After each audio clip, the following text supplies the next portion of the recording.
Hi guys, my name's Dan from Bootcamp UK Gosport, and welcome to episode 1 of the Foundation Strength series. Now the idea of this series is we're going to break down different movements that you guys use at Bootcamp, and because now we've got the time to break them down step by step, we can really fine tune them. One of the benefits of actually us being locked down now is it gives us an opportunity to teach these in their entirety and make sure that we're fine-tuning all them little bits so that when you guys do come back, you can move a lot better, move a lot safer, and it will also help prevent injury as well. So we're going to jump straight into it. The first one we're going to do is the squat today. Now the squat should be your foundation movement whenever you're doing any sort of strength training. There's a really famous bodybuilder called Tom Platt, probably had the best legs ever and probably still has had the best legs ever in bodybuilding, and he said that the squat should be your foundation. The reason it should be your foundation is because it's one movement, which we like to call a compound movement, which recruits all different muscles to perform a job, and the squat does that. So it recruits every single muscle in your body to perform that job, and you'll see why as we start breaking these down. So while we're doing this, if you want to pause the video, go off, get yourself a power bag, any sort of weight that you want to do this with, so you can just go along. If not, this will still be available and you can go back and watch it. So all we're going to do for each of these movements in this series, we'll always start off pretty much at the feet. Yeah, this is where we get our base platform of power. Okay, before we go into any of that, those of you that have got children at home, or lads, ones that you know of, if you've got children at home, I want you to do a little experiment for me, especially if they're toddler age, okay? So if you've got toddlers at home, get something and ask them to pick it up off the floor. Set of keys or anything. So for this purpose, we'll use a clothes peg. If you watch a toddler, this is the perfect example of a squat. A toddler picking something up off the floor. Why is that? Because as we get older as adults, we start getting a bit lazy and we decide to go from A to B the quickest way possible.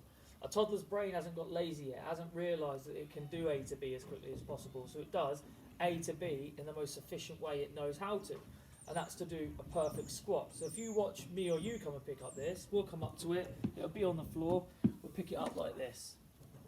Like so. Everyone does that. If you watch a toddler, they'll come up to the peg, on the floor, whatever item it is, come up and they'll come down and they'll squat down to the floor and they'll pick it up like that, recruiting all of this posterior chain we're going to talk about in a minute. So if you've got time, pause the video, chuck something on the floor, ask them to pick them up, and you'll see exactly what I mean, and you won't stop noticing that ever since I told you. So squat position then. How we're going to teach this, we'll go through in certain steps. Got some little nice diagrams. I apologise for my drawing, the Johnny Age 5 stuff. Don't worry about this at the bottom, we'll come on to that in a minute. That's when we go into our breathing. So, like I said, we'll always start from the feet position. Now the feet position is a really, really important one because it gives us a nice base platform to work off. If you imagine you were building a pyramid, or a pylon, so to speak, triangular in shape, yeah? You think about triangles, it's the most structurally sound shape there is. If you look at cranes, pylons, pyramids, you name it, yeah, they're all triangle. So you want to imagine that every time we're setting up for one of these compound movements, especially the squat. So if you have the base of a pyramid or a pylon, nice and narrow, it's going to blow over easy, it's going to move. So if I was to stand like this and someone came along and pushed me, I'd stumble. If I had my feet nice and wide and planted and I was grounded, so to speak, I'd be nice and stable and I wouldn't move around. So that's the one thing we're going to always look at when we first start. So the squat, I want you always to remember, get your feet position right to begin with. So we start from the bottom, we work our way up. So how are you going to do that?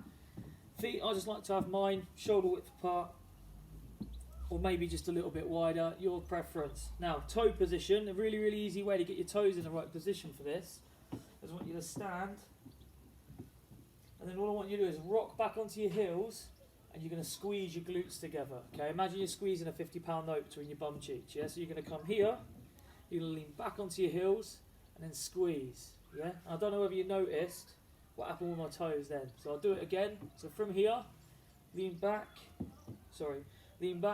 squeeze, toes go out. That's the position that we want them in. Yeah, and it's different for everybody. Some ones will go to a bit further out, some will stay a bit narrow. So always remember that. So we go feet position first, get ourselves in position, lean back onto the heels, squeeze, bang. and our feet are grounded and we're solid and we're ready to perform the movement. Okay, next one there. When we're doing this squat, we always want to keep our weight through our heels, yeah? Weight through our heels. The reason we do this is because we want to incorporate our glutes as much as possible. Believe it or not, the squat, what we're aiming for isn't predominantly a quad exercise, it's predominantly a glute exercise. The quicker we can get this firing properly, the quicker we can prevent any further injuries. Put your hands up if you go out running and sometimes your lower back hurts. Yeah, that's because your glutes aren't firing and we rely on our erector spinae to take over.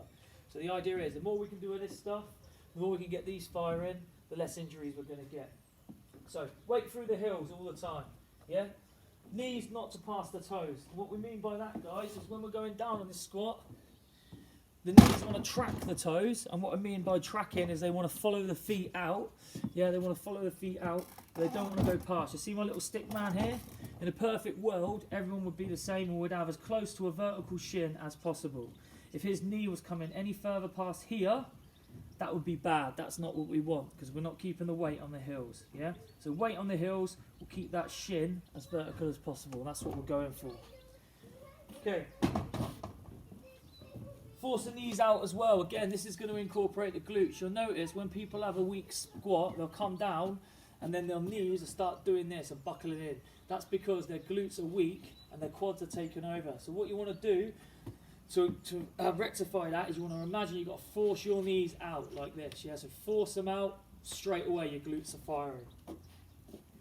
Chest up, head up, yeah? So when we're doing the squat, we want to keep our chest up and our head up. If our head's up, our chest usually follows, which in turn straightens the back, yeah? So if you're coming down and you're looking down to the floor and you're doing a squat, automatically you're going into that angry cat position. That's not what we want, yeah? You want to keep your chest up. What I'll do now, there's not really any clouds to look at in the skies, it's such a lovely day, but I'll look at the chimney over the road there. So all I'm going to do when I'm doing this squat, look at the chimney, my chest's up, yeah? And as I go down, it keeps my chest up in the air. And imagine if we're doing this weighted, which we'll come on to in a minute, if you're leaning forward, there's a lot of pressure on your back, so it's really important to have that chin up. Shoulders back, again, use the money analogy. Imagine there's a £50 note between your shoulder blades, and what you want to do is pinch that £50 note, yeah? Pinch it. That'll keep your shoulders back, and in turn, your chest up, and then your head up, yeah? Especially when we're doing this with barbells. We want to have our hips breaking first, yeah? So break at the hips first, not the knees. If we're breaking at the knees first, we're doing what's called a sissy squat, and we'll end up coming forward onto our toes. The weight comes off our heels, yeah? And then we're just breaking like this. It's called a sissy squat. We don't want that. We want to break at the hips first, so the hips come backwards like we're sitting back onto the toilet, yeah? You don't go to the toilet in the morning, go to sit down and do this, do you? And then just slope in. You sit backwards. So always remember that. Sit back onto the toilet, sit backwards onto the chair, weight on the heels. Okay, so that's the key coaching points then. Let's just put them into practice. So we'll do it weightless first. So feel free to join along with this video if you can, yeah? So start with a feet position, yeah? Make sure they're the correct distance apart. Get them glutes engaged, yeah? So get the toes in the right point. So what we're going to do, lean back onto the heels, and then you're going to squeeze the glutes together, and then your hips come forward, yeah? And your toes should be in the correct position. Now to initiate the squat, like I said, all you're going to do is you're going to break at the hips, and then you're going to sit backwards onto the chair, yeah? So from here, the head's up, the chest's up, I'm looking at something. You can do whatever you want with your hands on this, guys. Do whatever you want. I just like to have mine, it just naturally come up to the front. You can have yours on your hips, you can have them across your chest if you want, it doesn't matter. It's personal preference. So from there then, all my weight on the heels, I'm sitting backwards onto the chair, I'm here, I'm here, I'm here. Knees aren't going past the toes, down to the bottom, and then to initiate the upwards movement, I just drive through my heels again, and then the hips come forward, squeeze the glutes at the top. So let's do that again then. So you're going to sit backwards, chest up, head up, all the way down, to here and up to the top. You'll notice that I'm not going all the way to the floor on this one, yeah? The reason being, there's a common misconception that if you don't go low enough on these, then they don't count. There was something like, squats like sex, if it's not deep enough, it doesn't count. I want to try and eradicate that, because what happens is, if you're not that flexible, some people's flexibilities vary. If you haven't got the range of motion to come down to the floor, like so, if if you don't come down, watch what happens to my bum. You get something called butt wink. As you come down to the floor, you'll notice, I'll try and make myself do it. See how my bum's tucking under? So here, my bum's tucking under, yeah? I don't want that. So I know that mine tucks under at that point. You're going to have to use a mirror to look at this at home. So I want to try and avoid that, because if our bum tucks under, all we do is cause a build-up of pressure in here, and it extends that erector spinae, which is not what we don't want. If any of you have ever been on a leg press machine, like an incline leg press, and you bring your knees to your chest, and then your back starts hurting afterwards, that's why. Bring them to a point that you can start feeling your bum tucking under, or butt winking, as we like to call it, yeah? Come to that point as you start feeling that, and then go up, yeah? So you come down, feel that point, and then go up. So again, so the butt wink, if we was on this, looking at the little man again, that means his bum would be doing this, yeah? Tucking under. We want everything going down in a straight line. So, in regards to still doing it weightless then, what you want to imagine as well is you want to imagine you've got a marker pen hanging off this shoulder, and then you've got one of these whiteboards next to you, yeah? And what you want to try and aim and do is draw one straight line up and down. So if we imagine I have a marker pen here, I'm going to do a weightless squat again, so body weight squat. From there, keeping my chest up, head up, you'll notice my shoulders pretty much stay over my heels, and they go up and down in one straight line, like so. So from here, here, and then up. Yeah? Here, and then up. So the marker pen, that would be drawing one straight line. What we want to get away from is this C. Yeah? We don't want this. So if I was going to come down, like so, see? How many of you do that? Yeah? You don't want to get this. Don't break the hips. Don't squat down, hinging at the hips. We'll come onto the hip hinge when we come onto deadlift and kettlebell swing. We want to keep the chest up. One straight line. One straight line on the whiteboard. Not drawing a big C. Okay, sweet. So there's the body weight squat then. What I'm going to do now is just go into some of the kit and then just show you how to use the kit with this movement, yeah? Because some of you probably have only done it with a power bag. We'll bring the kettlebell in as well, but we'll start off on the barbell because that's the most commonly used one. So all you're going to do is set yourself up on this.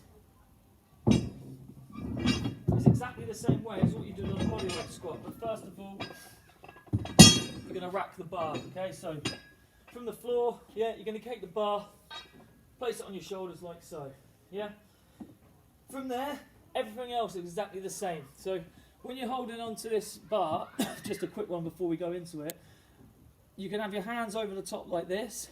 Don't have them too wide, yeah? What I really want to encourage is that flexibility through the chest. So just over shoulder width, yeah? You don't need to pull down on the bar. It should be quite relaxed. You can have your thumbs over the top or thumbs under here. It's personal preference, yeah? But you want to have this, obviously, balanced. If you have this too far this way, the bar starts to go, yeah? Just simple gravity. Okay, so what you're going to do, chest up, force your shoulders back, head up, make sure your feet position is fine, and then how you're going to do this with a barbell is exactly the same. So my bum goes backwards, my head's up, I break at the hips first, I go down, all the weight's on my heels, and then I drive to the top. Yeah? Remember that marker drawing the line on the whiteboard. So from there, head up, all the way down. It's in one straight line, like so. Okay, and it's simple as that, guys.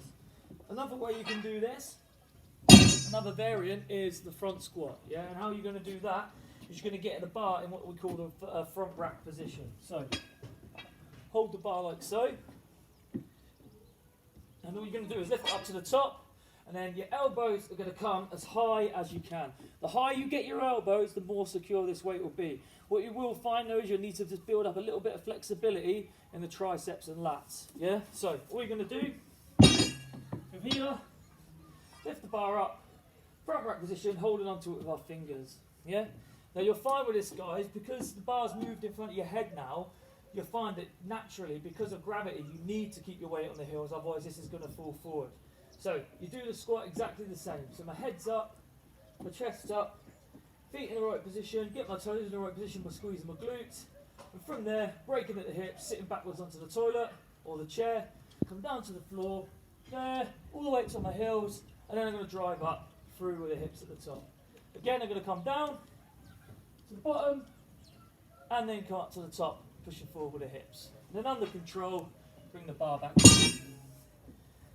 Sweet, that's the barbell ticked off. Okay, let's have a quick slip of water before we go on to the next one. So, next one we're going to go, it's going to be the power bag, yeah? And how you're going to do this is exactly the same as the barbell. It's just easier to get onto your neck because it's softer. So pick it up, again, rack it behind the head, like so. You're going to hold onto the handles at the end, feet in the right position, chest up, head up, all the way down, breaking at the hips first, and then coming up to the top, yeah? All the way down, and up to the top, yeah? Nice and easy. With the front squat on this then, some of these power bags that we have these vertical handles, yeah? I don't know if you can see that on the camera, so they have the vertical handles here, and then handles either side. What I want you to do with these handles, you're going to hold it like this for the front squat, from there, and then you're going to flip it round, so your elbows can come up nice and high, okay? So, set up for this, grab the power bag, flip it round, elbows up nice and high, so you're just peeking over the top of the power bag, yeah? And then from there, get your feet in the right position, squeeze the glutes, get the toes out. From there, you're going to sit backwards, squat down, and then up to the top. Yeah, let's do that again. Down, and up to the top. Keeping them elbows nice and high. If you have these elbows here, and you start coming down, you'll start doing this, because gravity will start pulling that bag that way. You need to lock the elbows nice and high. Down, and then up to the top. Again, under control, bag goes down. Good. Okay, next one. We're going to go through the kettlebell, yeah? And this is just called a goblet squat. So it's a front squat with the kettlebell.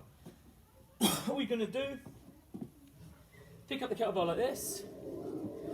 Sorry about the noise, there's neighbour's dog down there. Okay, so you're going to hold the kettlebell like so.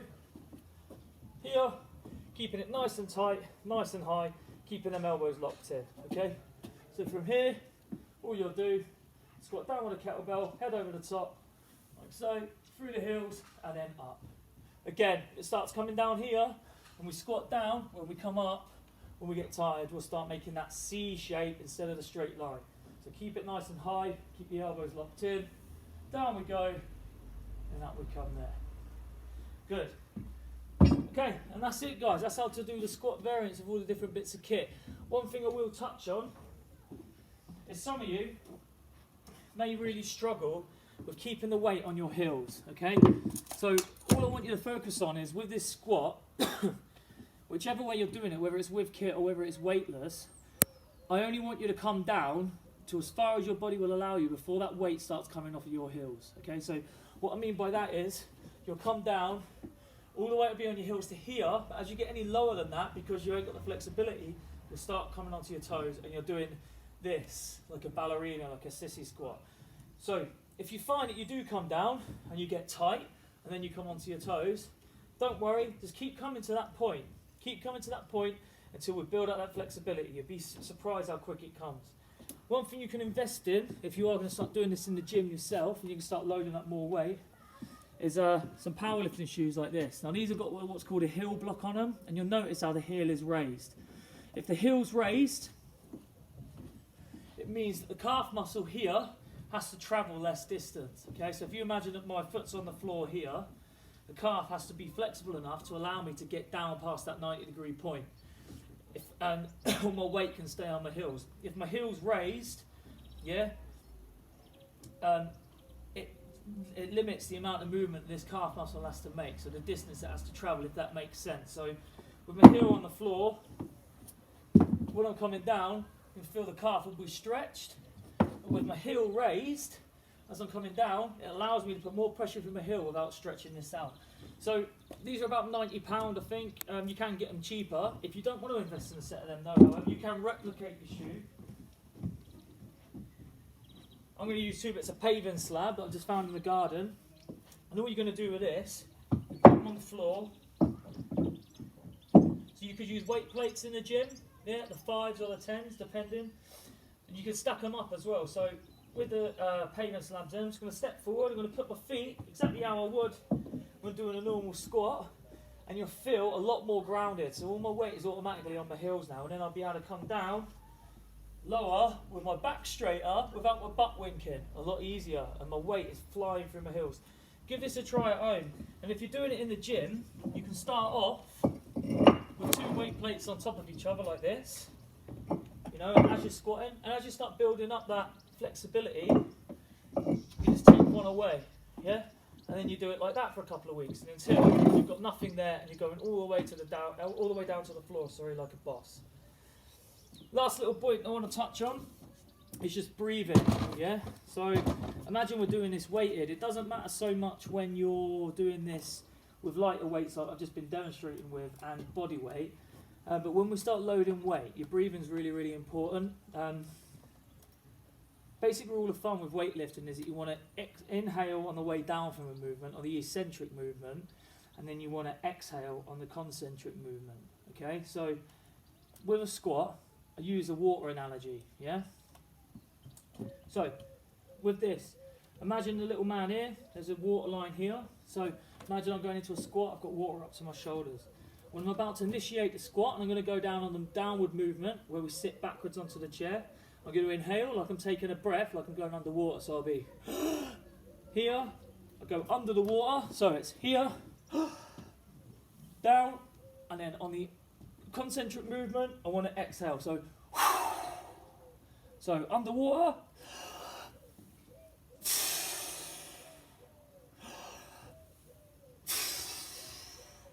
and then just get used to that breathing pattern, and you can relate this to every sort of exercise. So on a press up, you can go inhale on the way down, and then exhale on the way up.